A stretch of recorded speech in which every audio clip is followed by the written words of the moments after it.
میرا تعلق ایک متوسط گھرانے سے تھا۔ ہماری فیملی بہت بڑی نہیں تھی، صرف میں، میری بہن سارا اور والدین۔ والد صاحب کی اپنی ایک چھوٹی سی کپڑوں کی دکان تھی۔ خاندان چھوٹا ہونے کی وجہ سے ہم آرام سے زندگی گزار رہے تھے۔ والدین ہم دونوں سے بے پناہ محبت کرتے تھے کیونکہ ہم ہی ان کی پوری دنیا تھے۔ انہوں نے ہمیں اچھے اسکول میں پڑھایا، یہاں تک سب ٹھیک تھا، لیکن میری عادات بگڑتی چلی گئی۔ وجہ میرے دوست تھے جو مجھ سے بھی زیادہ شرارتی تھے۔ وہ ہر وقت کوئی نہ کوئی نامناسب حرکت کرتے رہتے۔ پہلے مجھے یہ سب برا لگا، لیکن پھر میں بھی ان کے ساتھ شامل ہو گیا۔ والدین نے بھی کوئی خاص سختی نہیں کی۔ اسکول میں جن دوستوں سے مجھے چھٹکارا ملنا چاہیے تھا وہ بہت بری باتیں کرتے۔ میں انہی کے ساتھ بیٹھتا جو مجھے پہلے نمازی کہہ کر چڑھاتے تھے۔ اب وہ مجھ سے ہر وہ بات کرتے جو پہلے مجھے ناگوار لگتی۔ اب وہ باتیں بری نہیں لگتی تھی،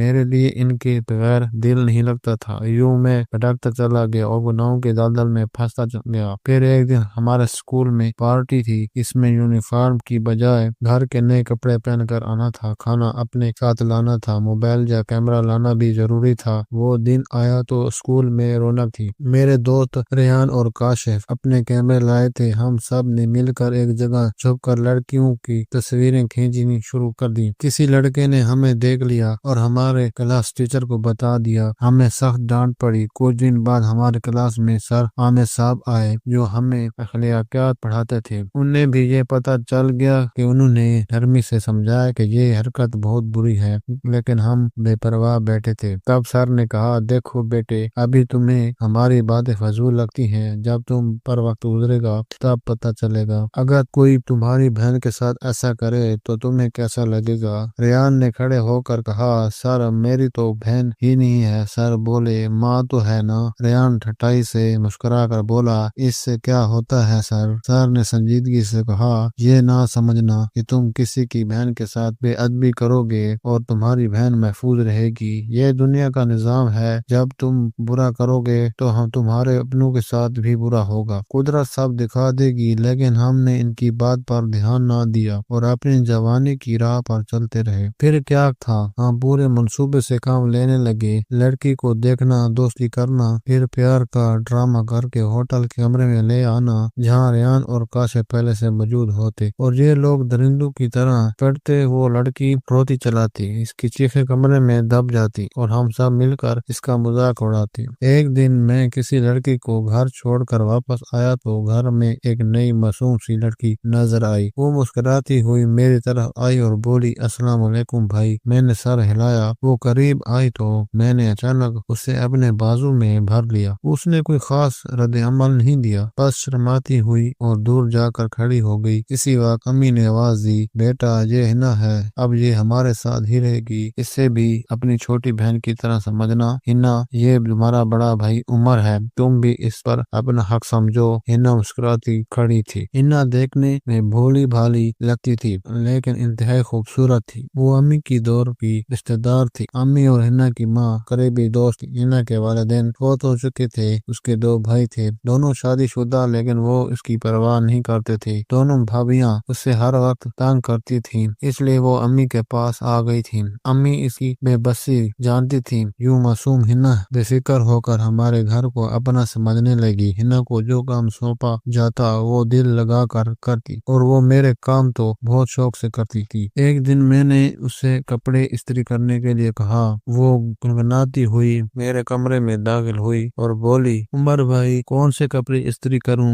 میں نے اشارہ کرتے ہوئے کہا، سفید والے۔ اس نے کپڑے دکھاتے ہوئے کہا، یہ لیں بھائی۔ میں نے اس کا ہاتھ زور سے پکڑ لیا۔ وہ گھبرا گئی اور پیچھے ہٹتے ہوئے بولی، بھائی یہ کیا؟ میں نے ہاتھ چھوڑ دیا۔ اس کی آنکھوں میں آنسو تھے۔ میں نے پوچھا، کیا ہوا؟ وہ بولی، کچھ نہیں، بس سوچ رہی تھی میرے اپنے بھائیوں نے بھی اتنی محبت نہیں دی جتنی آپ دیتے ہیں۔ وہ آنسو پوچھ کر باہر چلی گئی اور میں دل ہی دل میں ایک شیطانی مسکراہٹ کے ساتھ سوچتا رہا، شکار تو گھر میں ہی موجود ہے، یہ بھی ایک دن ڈھیل دے گی۔ مجھے بہت برے خیالات آ رہے تھے اور میں یہ سوچنے سے قاصر رہا کہ وہ سادہ لڑکی مجھ سے سچے دل سے بھائی مانتی ہے۔ پھر ایک دن سب گھر والوں کو محلے کی ایک شادی میں جانا تھا۔ ہنا نے جانے سے انکار کر دیا۔ میں نے بھی موقع غنیمت جان کر جانے سے منع کر دیا۔ گھر خالی ہو گیا۔ میں نہانے کے لیے باتھ روم میں چلا گیا۔ میں نے پانی چلنے کی آواز آنے دی، پھر میں نے ہنا کی آواز دی۔ اس نے سوچا میں کپڑے مانگ رہا ہوں، وہ کپڑے لے کر آئی تو میں نے اس کی کلائی پکڑ لی۔ وہ بولی بھائی آپ، میں نے اسے اندر کھینچ لیا۔ اس نے دیوار کا سہارا لیا، کپڑے میرے حوالے کیے اور باہر جانے لگی۔ میں جلدی سے تیار ہوا اور باہر آیا۔ ہنا اپنے کمرے میں کپڑے بدل رہی تھی۔ میرے اندر کا درندہ پوری طرح جاگ چکا تھا۔ میں اندر داخل ہو گیا۔ ہنا گھبرا کر دوپٹہ سنبھالنے لگی اور بولی بھائی میں نے ابھی دروازہ نہیں لگایا تھا، برائے کرم باہر جائیں، لیکن میں بڑھتا گیا۔ وہ روتی ہوئی بولی آپ بہن بھائی کی رشتے کی بے حرمتی کر رہے ہیں۔ میں نے کہا کسی کو پتہ بھی نہیں چلے گا، اور میں نے اسے زبردستی روک لیا۔ وہ روتی رہی، اللہ کا نام لیتی رہی، لیکن میں نے اپنی منہ زوری پوری کی۔ پھر میں اسے اسی حالت میں چھوڑ کر باہر نکل آیا۔ جب سب گھر واپس آئے تو ہنا کو اس حال میں دیکھا سب کے پاؤں تلے سے زمین نکل گئی۔ امی نے اسے کپڑے سے ڈھانپ لیا اور گلے لگایا۔ وہ رو پڑی۔ پوچھنے پر اس نے میرا نام لے لیا۔ میں نے صاف انکار کر دیا۔ میں نے کہا اب لوگ جب گئے تھے تو میں بھی گھر سے نکل گیا تھا۔ واپس آیا تو ایک آدمی کو گھر سے بھاگتے ہوئے دیکھا۔ امی غصے میں آ گئی اور ہنا پر برس پڑی۔ میں نے تجھے بنا دی اور تو نے میرے بیٹے کو پھنسانے کی کوشش کی۔ کاش مجھے پتا ہوتا تو اتنی بری ہے۔ تیرے بھائیوں نے بھی تجھے کیوں نکالا؟ وہ روتی رہی، صفائی دیتی رہی، لیکن کسی نے اس کی ایک نہ سنی۔ میں کونے میں کھڑا چپ چاپ مسکرا رہا تھا۔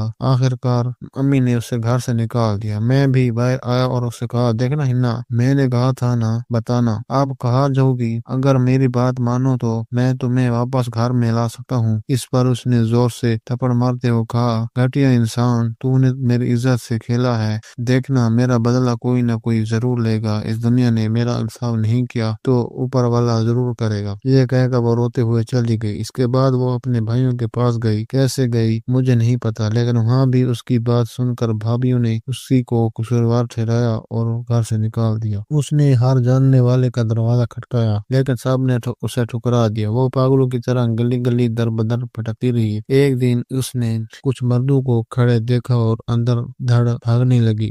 میرے بعد اس کا ہر رشتہ دار سے اعتبار اٹھ چکا تھا۔ اس سے لگا وہ مرد بھی اس کا جسم حاصل کرنا چاہتے ہیں۔ وہ بھاگتی بھاگتی کسی چیز سے ٹکرا گئی اور گر کر سڑک پر جا پڑی۔ وہاں سے آتی ہوئی ایک ٹرک نے اس کے جسم کی دھجیاں اڑا دی۔ یوں اس کا قصہ ہمیشہ کے لیے دب کر رہ گیا۔ کسی نے مجھ پر کیس نہیں کیا، عورت مر گئی تو ختم۔ کسی نے یہ بھی نہ دیکھا کہ وہ کس چیز سے ٹکرائی تھی۔ وہ میری بائک تھی اور میں نے جان بوجھ کر وہاں رکھی تھی تاکہ کوئی مجھ پر شبہ نہ کر سکے۔ میں تھوڑی دیر بعد وہاں گیا۔ جب اس نے اپنی آخری سانس لی تب میں نے سکون سے سانس چھوڑی اور خود کو ہلکا محسوس کیا۔ اب ہمارے گھر میں ہنا کا ذکر تک نہیں ہوتا تھا۔ لگتا تھا جیسے وہ کبھی تھی ہی نہیں۔ والدین اپنے کاموں میں مصروف ہو گئے اور میں اپنے راستے پر چلتا رہا۔ اس واقعے کو ایک سال گزر گیا۔ ایک دن ہنا کا بھائی اسے ملنے آیا۔ ہم سب گھبرا گئے۔ ہمیں تو پتہ ہی نہیں تھا کہ ہنا کہاں ہے، حالانکہ وہ اپنے گھر بھی نہیں گئی تھی۔ امی نے اسے سارا واقعہ سنایا تو وہ آگ بگولا ہو گیا، لیکن امی نے اسے ڈانٹ پٹ کر